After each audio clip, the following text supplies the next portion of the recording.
Idea से पर्दे तक कैसे सोचता है फिल्म का लेखक। राम कुमार सिंह, सत्यांशु सिंह। चैप्टर 7 दृश्य scene. LCD। If there is no laugh, no cry, no drama, that scene should not stay in the film. From the wall of Rajkumar Hirani Film's office, a writer must be a participant in the scene, like a film director who writes his own scripts, does his own camera work and somehow manages to film himself in action as a protagonist or at least the main character. Hunter S Thompson. हमने कहानी, theme और ढांचे पर काम कर लिया तो दृश्य के बारे में बात करनी चाहिए। सिनेमा की प्रचलित भाषा में हम इसे सीन कहते हैं। उपन्यास का लेखक अपनी कहानी को कहने के लिए शब्दों को जोड़कर वाक्य बनाता है। इस तरह एक के बाद एक वाक्य जोड़कर पूरा उपन्यास बन जाता है। फिल्म जब DOP या कैमरामैन शूट करता है तो सबसे छोटी इकाई होती है एक शॉट।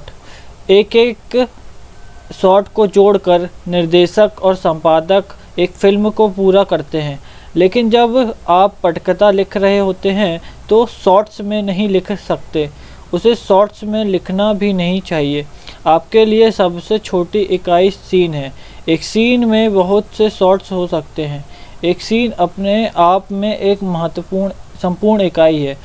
दृश्यों को जोड़ते हुए ही लेखक अपनी कहानी कहता है। इसे ऐसे समझिए, किसी उपन्यासकार ने शुरू किया। एक राजा था, वह बहुत निर्दयी था, लेकिन उसकी एक दयालु बेटी थी। उपन्यास के लेखक ने 2 लाइन में लिख दिया है, लेकिन फिल्म का लेखक इसे कैसे दिखाएगा? वो सबसे पहले एक साम्राज्य दिखाएगा, उसमें एक बाजार या बस्ती दिखाते हुए एक घोड़े पर जाते हुए राजा को दिखाएगा। राजा के सैनिक बाजार में लोगों पर खुलेआम कोड़े बरसा रहे हैं। लोग राजा को गाली दे रहे हैं कि राजा तू नरक में सड़ेगा, और राजा हंस रहा है। उसके बाद सीधा दृश्य हम राजा के घर में ले जाते हैं। राजा अपने आसन पर बैठता है और उसकी बीवी आकर उसे बताती है कि बेटी ने खाना नहीं खाया। राजा कहता है, उसको किस चीज़ की कमी है, उससे पूछो उसे क्या चाहिए। तो बेटी कहती है कि प्रजा पर अत्याचार और जुल्म बंद नहीं होंगे तब तक मैं खाना नहीं खाऊंगी। राजा सोच में पड़ जाता है। इन 2 दृश्यों और संवादों के माध्यम से हमने वही बात कही कि एक बहुत निर्दयी राजा था और उसकी दयालु बेटी थी। इसलिए कहानी कोई भी हो, पटकथा लेखक उसको दृश्य में तोड़कर लिखता है। हम यह बात पहले ही कर चुके हैं कि जब तक कहानी और विचार कच्चा है, आपको दृश्य नहीं लिखने चाहिए, वरना खतरा यह है कि आपको खराब और निरर्थक बातों से प्रेम हो जाएगा। आप कहानी में आश्वस्त हो जाएं, तभी उसे दृश्यों में लिखने की कोशिश करें। दृश्य क्या होता है या फिल्म का सीन क्या होता है, कैसे होता है? फिल्म में कोई भी घटना हो रही है तो होते हुए कट होकर हम किसी दूसरे स्थान या लोकेशन पर चले जाते हैं। उदाहरण देखिए कि एक सीन में दिन में घर पर है, बातचीत होती है, ये एक सीन है। उसके बाद देखते हैं कि एक आदमी सड़क पर जा रहा है, चाकू लिए हुए कोई उसका पीछा कर रहा है। वो नया सीन हो गया, क्योंकि अब हम घर पर नहीं हैं, बाहर सड़क पर है। ऐसा भी हो सकता है कि पहला सीन दिन के वक्त घर पर है, फिर हम देखते हैं कि रात है, हम घर पर ही है और किरदार सो रहे हैं। ये भी एक नया सीन है। यहाँ स्थान नहीं बदला, लेकिन समय बदल गया। यानी जब भी फिल्म में समय या स्थान बदलते हैं तो हम कहेंगे सीन बदल गया। जैसे एक आदमी घर पर अपने बेटे से बातचीत में कहता है कि वो अमेरिका जा रहा है। अगला दृश्य हम दिखाते हैं कि हवाई जहाज़ उड़ रहा है। फिर हम देखते हैं अमेरिका के किसी एयरपोर्ट से वो आदमी बाहर आ रहा है। अब हवाई जहाज़ को हवा में तो हमने मुश्किल से 5 सेकंड के लिए देखा, तो क्या वह भी एक दृश्य है? इसका जवाब है हाँ, वो दृश्य है, बस उसका मकसद और काम अलग है। हम आगे बताएंगे कि दृश्य का काम क्या होता है। सीन में कहानी कहने की ज़रूरत क्यों पड़ती है? एक लोकेशन पर एक तरह की लाइटिंग में शूटिंग करना आसान है। हम लोकेशन बदलते हैं तो क्रू को पूरे तामझाम और लाइटिंग के साथ दूसरे लोकेशन पर जाना होता है। अगर वक्त बदल कर दिन के बजाय रात का दृश्य हो गया है तो लाइटिंग उस ढंग से करनी होगी। पटकथा एक तकनीकी दस्तावेज है, इसलिए हम कहानी को दृश्यों में कहते हैं ताकि प्रोडक्शन टीम को प्लानिंग में सुविधा हो कि किस वक्त और कहां हम फिल्म का कौन सा हिस्सा शूट कर सकते हैं। पटकथा एक तकनीकी दस्तावेज है, इसलिए हम कहानी को दृश्यों में कहते हैं ताकि प्रोडक्शन टीम को प्लानिंग में सुविधा हो। फिल्म में किसी भी सीन का क्या काम होता है? पहला काम है नैरेटिव। सीन कहानी में क्या योगदान दे रहा है और कहानी को कैसे अलग ले जा रहा है। सोचिए, अगर वो सीन ना होता तो कहानी में क्या बात छूट जाती। आसान तरीका यह है कि उस सीन को एक बार हटाकर समझिए कि कहानी में कोई फ़र्क आया क्या। कल्पना कीजिए कि आपकी पटकथा पर बनी फिल्म सिनेमा घर में चल रही है। अचानक बिजली चली गई है। अब बिजली वापस आने और प्रोजेक्टर के चलने में कोई एक सीन छूट गया है। उस सीन के बिना भी अगर आपके दर्शक को फिल्म समझ में आ गई, कहानी समझ में आ गई, तो आप खुद सोचिए उस दृश्य को क्यों नहीं हटा दिया जाए। उसकी ज़रूरत क्या है? हर दृश्य को अगर इसी तरह देखेंगे तो आपको बात समझ में आ जाएगी। जो दृश्य सबसे मजबूत नैरेटिव उपयोगिता वाले होते हैं उनकी हम चर्चा कर चुके हैं। जैसे इंसाइटिंग इंसिडेंट होती है जिससे हीरो को पहला झटका लगता है। जब अंक बदल रहा होता है तो प्लॉट पॉइंट आता है। कोई भी ऐसा दृश्य जहां नायक ने कोई निर्णय लिया है या फिर क्लाइमैक्स, ये सब नैरेटिव सीन है। आपकी फिल्म के ज़्यादातर दृश्य कहानी की नैरेटिव उपयोगिता वाले हो तो बहुत ही अच्छा है। हालांकि यह कहना भी गलत होगा कि हर सीन को कहानी को आगे ज़रूर लेकर जाना चाहिए, क्योंकि सीन के काम और भी है। दूसरा, दृश्य की दूसरी उपयोगिता है ड्रामेटिक या कॉमेडिक फंक्शन। कई दृश्य हमें हंसाते, रुलाते या डराते हैं, हमारे भीतर संदेह पैदा करते हैं। यह ड्रामेटिक उपयोगिता है। लगान के जिस दृश्य में भुवन ने शर्त मंजूर कर ली वो नैरेटिव तो है ही, साथ में ड्रामेटिक भी है। आगे गांव वालों से भला बुरा सुनने के बाद भुवन अपनी माँ के पास बैठा हुआ है। उसकी माँ बताती है कि उसके पिता भी बिल्कुल उसके जैसे ही जुझारू थे। आँख में आंसू लिए माँ बेटे सोने चले जाते हैं। इस सीन से कहानी आगे नहीं बढ़ी। यह दृश्य हटा दे तो कहानी पर खास असर नहीं होता। इस दृश्य की नैरेटिव अहमियत से ज़्यादा भावनात्मक अहमियत है कि एक माँ अपने बेटे को उसके पिता की याद दिला रही है। राजकुमार हिरानी कहते हैं कि वे हर दृश्य में एलसीडी फॉर्मूले पर काम करते हैं। यह है लॉ ऑफ क्राई या ड्रामा। अगर दृश्य में इन सब में से कुछ भी नहीं है तो उनको लगता है कि यह सीन काम नहीं करेगा। सिनेमा में जो दृश्य हमें याद रहते हैं उनके नैरेटिव और ड्रामेटिक दोनों ही गुण बहुत मजबूत होते हैं। जैसे कोई बड़ी घटना है, उसी में बड़ा ड्रामा भी होगा तो वो दृश्य हमेशा के लिए लोगों के जहन में रह जाता है, महान दृश्य हो जाता है। तीसरा, दृश्य का तीसरा काम है किरदारों को पहचानने का। कोई भी किरदार पटकथा में जहाँ आता है, कुछ भी हरकत करता है या बोलता है तो दर्शक को किरदार समझ में आता है कि वह कौन और कौन कैसा है। फिल्म के शुरुआती दृश्य किरदारों का परिचय दर्शक से कराते हैं। आप पर निर्भर है कि इन दृश्यों को आप कैसे बनाते हैं। अच्छा तो यह है कि परिचय के दौरान ही आप कहानी के कुछ हिस्सों को एक एक करके बताना शुरू कर दें। किरदारों को एक साथ पूरा दिखाने से बेहतर है प्याज के छिलके की तरह धीरे धीरे सीन दर सीन कहानी को आगे बढ़ाते हुए आप हमें किरदार का पूरा चेहरा दिखाएं। पूरी फिल्म में किरदार में जो बदलाव आता है उसको दिखाने का काम भी दृश्य ही करते हैं।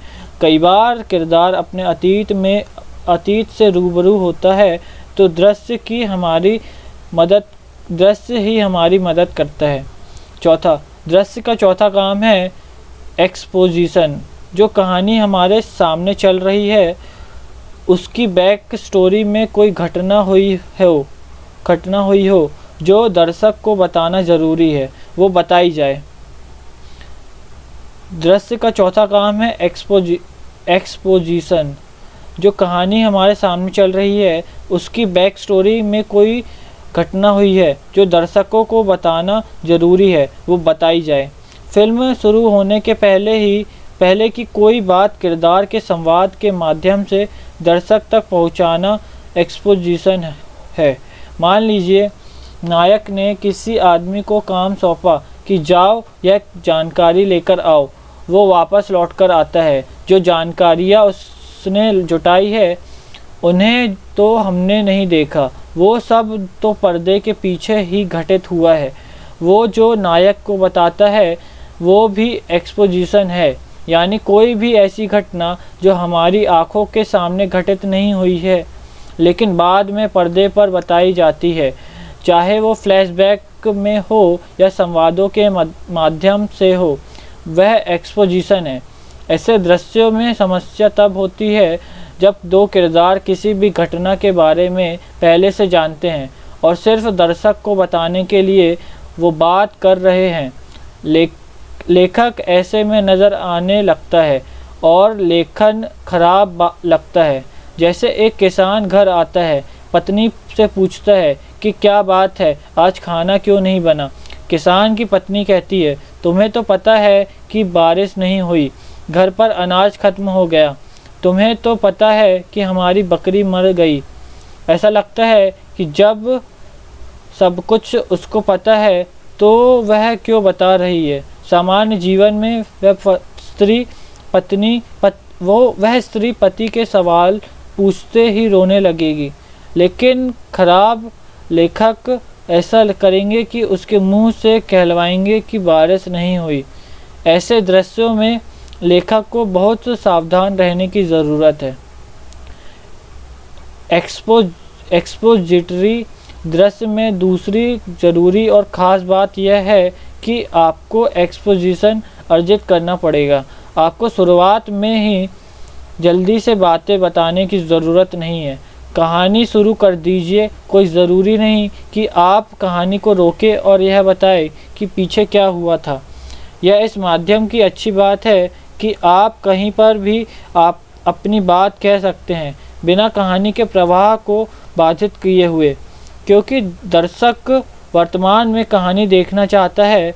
आपको पीछे की कहानी कहनी है तो वो आपको अर्जित करना पड़ेगा कि दर्शक खुद चाहे कि पहले यह बताओ पीछे क्या हुआ था। कासाब्लांका में फिल्म लगभग 45 मिनट तक चली। तब फ्लैशबैक आता है जो नायक और नायिका के अतीत के बारे में बताता है। तब तक दर्शक के मन में काफ़ी उत्सुकता पैदा कर दी गई है। आमतौर पर नए लेखक के साथ यह समस्या होती है, वह सोचता है कि फिल्म शुरू करके 5 मिनट बाद ही वह फ्लैशबैक से बता देगा कि हुआ क्या था।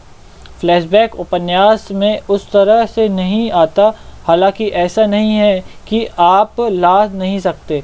यह जानना दिलचस्प होगा कि हिंदी की पहली आधुनिक कहानी जिसे कहा गया वो अपने फ्लैशबैक से ही शुरू होती है। यह कहानी भी चंद्रधर शर्मा गुलेरी की और शीर्षक है। उसने कहा था, लेकिन सिनेमा में फ्लैशबैक तकनीक के लिहाज से सबसे आसान टूल है। फ्लैशबैक से पहले आपने कहानी को वहां तक पहुंचने दिया है जो दृश्य में प्रभाव पैदा होगा। एक्सपोजिशन कई बार सूत्रधार की आवाज़ में भी होता है। नरेटर बताता है कि क्या हुआ था। तो इसके लिए भी हमारा सुझाव यह है कि कहानी को वर्तमान में शुरू तो करिए। इसका मतलब यह कतई नहीं है कि फिल्म में फ्लैशबैक नहीं हो सकता। बहुत अच्छी फिल्में बनी है जिनमें फ्लैशबैक का इस्तेमाल हुआ है, जैसे गुलजार की फिल्म इजाज़त। 5वां, दृश्य का एक और काम है मूड बिल्डिंग, यानी मनोस्थिति बनाना। हर दृश्य तो ऐसा हो नहीं सकता कि आप रोते ही रहे और या हंसते ही रहे, लेकिन 1, 2, 3 दृश्यों के जुड़ने के साथ ही दर्शक का मन कहानी के साथ जुड़ता है और वह उसी तरह से प्रतिक्रिया महसूस करता है। यानी कोई दृश्य ऐसा होता है कि चौथे दृश्य तक पहुंचकर आप रोए, तो पिछले 3 दृश्यों में यह मूड बनाया गया है। या ऐसे ही हम कॉमेडी का मूड बनाए और किसी सस्पेंस का मूड निर्माण करें। ऐसे दृश्य थोड़ी कम नाटकीयता वाले होते हैं, लेकिन इन्हीं दृश्यों के सहारे हम आगे चलकर एक बड़े इमोशन वाला दृश्य रचते हैं। इसलिए किसी भी तरह से इनकी अहमियत कमतर नहीं होती। ऐसा भी होता है कि फिल्म में जो कुछ हो रहा है उसके बीच में आपने एक गाना डाल दिया। वो गाना कई बार ना आपको हंसा रहा है, ना रुला रहा है, और ना ही कहानी को आगे लेकर जा रहा है। वो गाना बस उस मनोस्थिति का उत्सव मनाने के लिए है। दर्शक के एक मूड को वो एंटरटेन करता है। हमारे सिनेमा में कई गाने इसी तरह इस्तेमाल किए जाते हैं। इस तरह का प्रयोग आर्ट हाउस फिल्मों में भी होता है। जो किरदारों के बीच बातचीत हुई है, उसके बाद हम देखते हैं कि एक खेत लहलहा रहा है, एक चिड़िया ऊपर से उड़ते हुए आ रही है। इस दृश्य का काम ना तो ड्रामा है, ना ही कहानी को आगे ले जाना, बस मूड निर्माण का काम यह करता है। 6, एक और काम दृश्य का है, वो है फोरशैडोइंग यानी पूर्वाभास। इसका मतलब है कि आपकी फिल्म में कोई आगे होने वाली घटना महज संयोग या जुगाड़ ना लगे, अचानक आई हुई ना लगे। हर दृश्य के बाद आगे होने वाली घटना स्वाभाविक सी प्रतीत हो। इसलिए पहले से ही किसी दृश्य में आगे होने वाली घटना का बीज बो देते हैं, कोई संकेत दे देते हैं। जैसे लगान में भुवन को कैप्टन रसेल बोलता है कि तुम हमको क्रिकेट में हराओ और हम तुम्हारा लगान माफ़ कर देंगे। अगर उस दृश्य से पहले फिल्म में कहीं भी क्रिकेट नहीं आया होता और वह सीधे चुनौती देता तो अटपटा लगता, लेकिन गांव वाले पहले क्रिकेट का मजाक सा बनाते हैं। यह बात कैप्टन रसेल सुन लेता है, फिर वह उनको उसी खेल की चुनौती देता है। पूरी फिल्म में क्रिकेट हो सकता है। यह पूर्वाभास हमें उसी दृश्य से मिलता है। आपके हर दृश्य को 2 या 2 से अधिक काम एक साथ करना चाहिए। 7वां, दृश्य ट्रांजिशन या बदलाव को बताता है। कुछ दृश्य ऐसे होते हैं जो एक से दूसरे दृश्य के बीच में सिर्फ पुल का काम करते हैं। हवाई जहाज़ के वो 5 सेकंड के शॉट की हमने बात की थी, उसका काम यही है, वह ट्रांजिशन है। सूरज डूब रहा है या उग रहा है, ऐसे दृश्य ट्रांजिशन दृश्य ही होते हैं। भले ही छोटा होता है, लेकिन यह एक दृश्य है क्योंकि इसमें समय और स्थान बदला है। आपके हर दृश्य को 2 या 2 से अधिक काम एक साथ करना चाहिए। अगर आपका दृश्य केवल एक ही काम कर रहा है तो मानिए वो कमज़ोर लेखन है। वह और भी कमज़ोर लेखन तब है जब सीन इनमें से कोई एक काम भी नहीं करता हो, यूं ही फिल्म में डाल दिया गया हो। अगर ऐसा कोई दृश्य है तो उसे पटकथा से बाहर कर दीजिए। अच्छे दृश्य के क्या गुण होते हैं? पहला, अच्छा दृश्य फिल्म के लिए उतना ही अच्छा होना चाहिए। अगर वह फिल्म में कोई योगदान नहीं कर पा रहा है तो उसे हट जाना चाहिए। दूसरा, हर दृश्य का एक ग्राफ और ढांचा होता है। उसकी शुरुआत, मध्य और अंत होता है।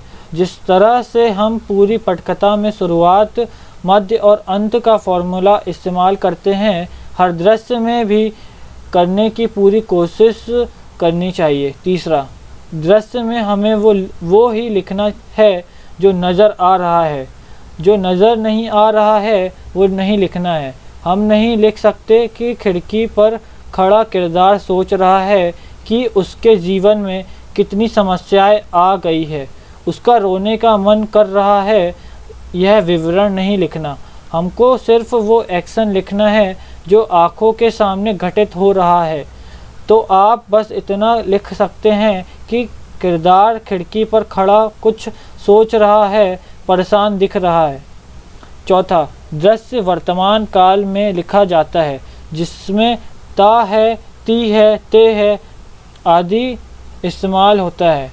जैसे मोहन चाकू उठाता है और दरवाजे की तरफ बढ़ता है। यह मत लिखिए कि तब मोहन ने चाकू उठाया और तय किया कि आज तो मैं रमेश को जान से मार डालूंगा, क्योंकि यह उपन्यास नहीं है। दृश्य में आपको हर सेकंड पर्दे पर क्या हो रहा है वो लिखना पड़ता है।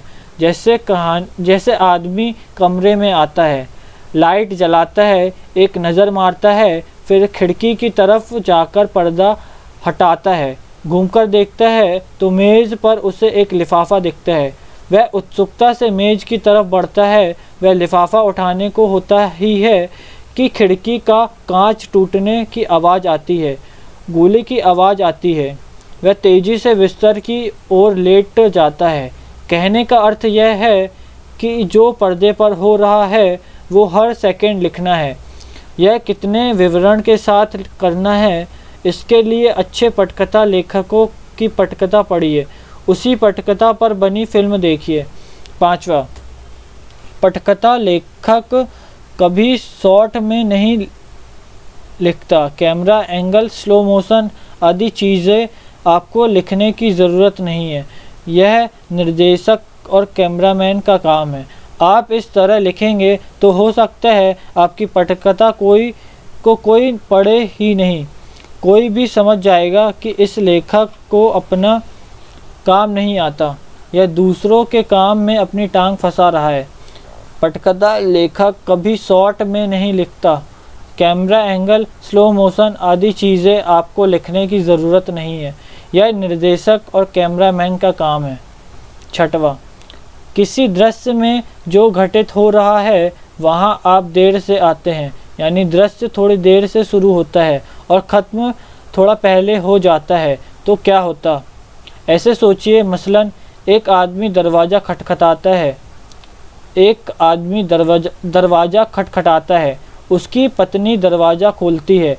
दोनों हाय हेलो करते हैं। उसके बाद मेज़ पर बैठते हैं डिनर करने के लिए। फिर उनकी बातचीत शुरू होती है। इस तरह से आपने दृश्य की शुरुआत की। यह बेहतर होता कि दृश्य शुरू ही यहाँ से होता कि मेज़ पर खाना परोसा जा रहा है और पति पत्नी साथ बैठे हैं। बातचीत पूरी होने के बाद वो कहता है कि मुझे अभी बाज़ार जाना पड़ेगा, कुछ काम है। फिर वो उठता है, बाहर निकलता है। पत्नी दरवाज़ा बंद करती है। वो फिर आकर प्लेट उठाकर साफ़ करने लगती है। क्या ऐसा हो सकता था कि वो कहता है कि मुझे अब बाहर जाना पड़ेगा। वो दोनों एक दूसरे को देखते हैं और सीधा कट करके हम देखते हैं कि बाजार में वो आदमी चल रहा है। इस तरह आपने दृश्य से बाहर निकलने का समय भी ख़त्म कर दिया। इससे एक लेखक के रूप में आप समय बचाते हैं और दृश्य थोड़े और चुस्त हो जाते हैं। आप एक दृश्य से दूसरे दृश्य का ट्रांजिशन ज़्यादा बेहतर ढंग से कर सकते हैं।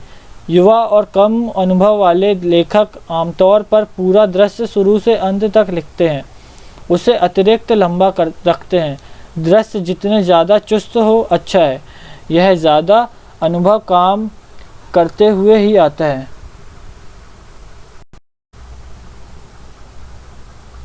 सातवां, एक अच्छा दृश्य वो भी है जिसमें बिना ज़्यादा बोले ज़्यादा से ज़्यादा उसकी उपयोगिता हासिल हो जाए। सिनेमा दृश्य माध्यम है। आप दिख रहे हैं ऑब्जेक्ट या किरदार के ज़रिए। ज़्यादा से ज़्यादा बात कह दे तो बहुत ही अच्छा है। मूक फिल्मों का दौर देखिए, वे बिना संवाद के भी अपनी कहानी कह जाते थे। उनमें दृश्य कथा विधान बहुत ही मजबूत है। आप अपने दृश्यों को इस तरह पहचानिए और मजबूत करते जाइए। दृश्य के फलक्रम को समझिए। दृश्य लिखने के दौरान एक जगह ऐसी आती है जहां से वह किसी भी दिशा में मुड़ सकता है। जैसे कि लगान में भुवन के सामने कैप्टन रसेल शर्त रखता है और वो शर्त बढ़ाए जा रहा है कि तुम हम लोगों को क्रिकेट में हराओ, तुम्हारा लगान माफ़ कर देंगे। गांव वाले कह रहे हैं भुवन चुप रहना, कुछ मत कहना। लेकिन एक बिंदु पर शर्त इतनी बढ़ चुकी है कि हमको पता ही है कि शर्त इससे आगे नहीं जाएगी। अब बस भुवन को या तो हाँ बोलना है या ना। यह जो पॉइंट है, इसको दृश्य का फलक्रम कहते हैं। ऐसा दृश्य फिल्म का ड्रामेटिक हाई पॉइंट होता है। भुवन ने हाँ कहा तो फिल्म एक दिशा में जाएगी, ना कहा तो दूसरी दिशा में मुड़ जाएगी। फलक्रम हमेशा दृश्य के अंत में आता है। पूरे दृश्य को बनाते हुए हम फलक्रम तक जाते हैं, फिर अगला दृश्य आ जाता है और ग्राफ आपको दिमाग में रखना चाहिए। इसका लाभ यह है कि दृश्य की सबसे महत्वपूर्ण घटना के बारे में आपको पता होगा। फलक्रम तक पहुंचने के में जो ड्रामा आप रच रहे हैं उससे दर्शकों को मज़ा आता है। लेकिन जो ही आप वहां पहुंच गए, दृश्य का मकसद पूरा हुआ, उससे आगे मत खींचिए, वही ख़त्म करिए। फिल्म के दृश्य लिखने का फॉर्मेट। फिल्म की पटकथा लिखने का एक फॉर्मेट है। पूरी दुनिया में सिनेमा को लिखने में उसका अनुसरण किया जाता है। वो आप गूगल पर जाकर भी देख सकते हैं कि फ़िल्म को कैसे लिखा जाता है। कुछ सॉफ्टवेयर है जो इसको लिखना आसान बनाते हैं, जैसे फाइनल ड्राफ्ट, फेड इन, स्क्राइट और राइटर डू इट है। इनमें कुछ आपको ऑनलाइन फ्री मिल जाएंगे, कुछ को ख़रीदना पड़ेगा। दृश्य लिखने का जो प्रारूप है उससे इस तरह समझिए, सबसे ऊपर सीन हेडिंग होता है जिससे हम एक्सटर्नल या इंटरनल लिखते हैं कि वह दृश्य बाहर घटित हो रहा है कि कमरे के भीतर। इसके लिए हम EXT या INT लिखते हैं। फिर लोकेशन लिखते हैं जहां पर वो दृश्य घटित होने वाला है। जैसे मान लीजिए एक बस स्टॉप का दृश्य है। इसके बाद दृश्य के घटित होने का समय लिखते हैं कि दिन या रात, सुबह या शाम लिख सकते हैं। इससे ज़्यादा डिटेल्स नहीं लिखनी होती कि कितने बजे हो रहा है या यह सीन हेडिंग हुआ। इसे ऐसे देखिए, EXT बस स्टॉप डे, या कमरे के अंदर रात का दृश्य है तो लिखेंगे INT बेडरूम नाइट। सिनेमा दृश्य माध्यम है। आप दिख रहे ऑब्जेक्ट या किरदार के ज़रिए ज़्यादा से ज़्यादा बात कह दे तो बहुत ही अच्छा है।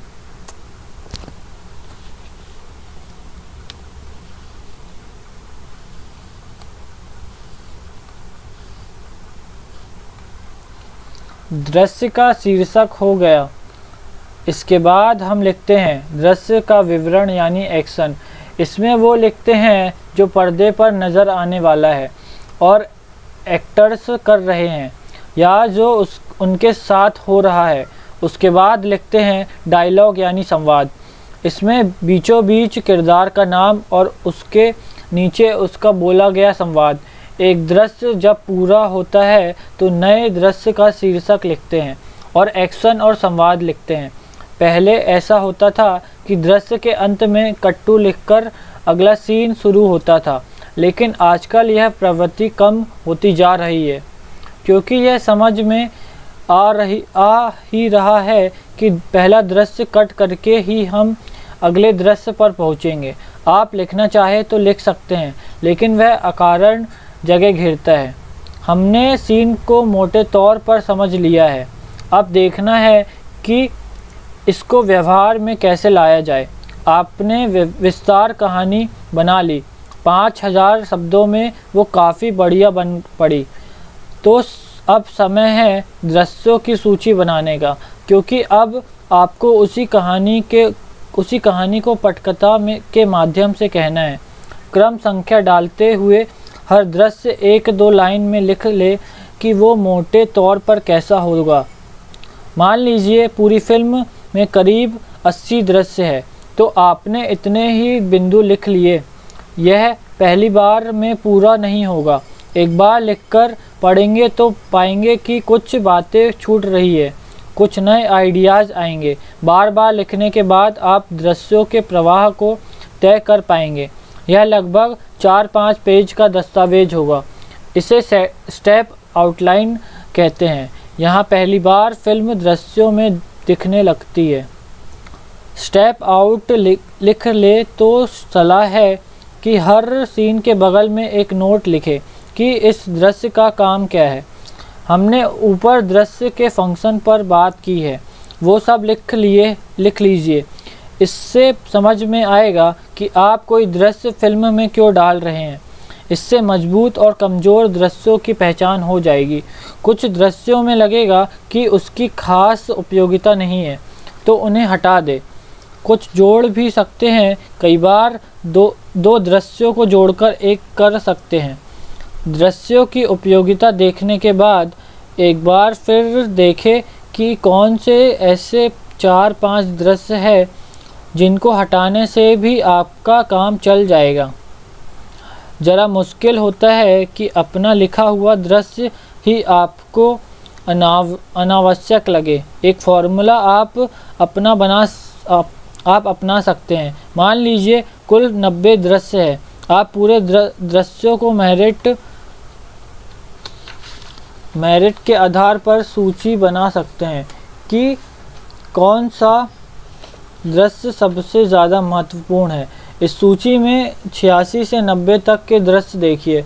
आपने ही तय किया है कि ये 5 दृश्य दूसरों के मुकाबले कुछ कमज़ोर है, आपको ज़रूरी लगते हैं लेकिन कमज़ोर भी है। इन 5 दृश्यों को हटा दे। देखिए कि अब फिल्म पर क्या फ़र्क पड़ेगा। हमने बात की थी कि फिल्म के लेखक के लिए समय उसकी पूंजी है। देखिए कि हटाए गए दृश्यों को क्या किसी दूसरे दृश्य में शामिल करके आप अपनी बात कह सकते हैं। स्टेप आउटलाइन लिख ले तो सलाह है कि यह सीन के बगल में एक नोट लिख ले कि इस दृश्य का काम क्या है। इससे समझ में आएगा कि आप कोई दृश्य फिल्म में क्यों डाल रहे हैं। इससे मजबूत और कमज़ोर दृश्यों की पहचान हो जाएगी। स्टेप आउटलाइन पर एक और काम करिए। आप हर 5 से 10 मिनट के दृश्यों को देखने की कोशिश करिए। मान लीजिए हम 100 मिनट की फिल्म सोच रहे हैं, तो आप इस स्टेप आउटलाइन को 10 मिनट के 10 हिस्सों में बांट लीजिए। हर हिस्सा 10 मिनट का है। आप इससे देख पाएंगे क्या इतनी सब घटनाएं 10 मिनट में हो पाएगी, ये ज़्यादा है या कम है। क्योंकि इस स्टेप आउटलाइन के बाद पटकथा लिखने बैठ गए और आपकी पटकथा 200 पेज की हो गई तो क्या करेंगे। हो सकता है आपको कुछ पूरे दृश्य हटाने पड़ जाएं। इसलिए इस वक्त स्टेज पर इस तरह से ब्रेक डाउन कर लेंगे तो आसान हो जाएगा। समय का अंदाज़ा कैसे होता है, यह आपको धीरे धीरे अनुभव से आएगा। आमतौर पर स्क्रीन राइटिंग सॉफ्टवेयर पर अगर आप काम कर रहे हैं और आपने बहुत सोच समझकर हर डिटेल के साथ पटकथा लिखी है तो एक पेज के बराबर 1 मिनट का औसत निकल कर आता है। यह अनुपात थोड़ा ऊपर नीचे हो सकता है, लेकिन 15 से 20% से ज़्यादा नहीं। आपकी पटकथा 100 पेज की है तो उस पर 2 घंटे की फिल्म बननी चाहिए, क्योंकि हमारी फिल्मों में गानों का समय अतिरिक्त जुड़ जाता है। अब फिल्म का हर दृश्य 2 लाइन में लिखा हुआ है। हर दृश्य का काम लिखा है। मोटे तौर पर वह दृश्य कितने पेज में आएगा यह भी तय कर लिया। यहाँ तक पहुँचने के लिए हमने कहानी को अच्छे से विकसित किया है। कुछ लेखक स्टेप आउटलाइन के बाद ट्रीटमेंट लिखते हैं। जैसे स्टेप आउटलाइन में हर सीन को 2-2 लाइन में लिखा, वे उसी दृश्य को थोड़ा और विस्तार से लिखते हैं तो यह ड्राफ्ट भी 30-40 पेज का हो जाता है। लेखक ऐसा इसलिए करते हैं कि हमने जो हेलीकॉप्टर सिद्धांत पर काम की थी वो अपनी कहानी के पास धीरे धीरे आना चाहते हैं। कुछ लेखकों को यह करना पड़ता है क्योंकि जिस निर्देशक या स्टूडियो के साथ वो जुड़े हुए हैं वे देखना चाहते हैं कि समान धरातल पर काम कर रहे हैं कि नहीं। ट्रीटमेंट काफ़ी मेहनत का काम है। इसे आप लिखते हैं तो लगता है कि आप परिश्रमी लेखक हैं, पटकथा में कोई ढील नहीं देना चाहते।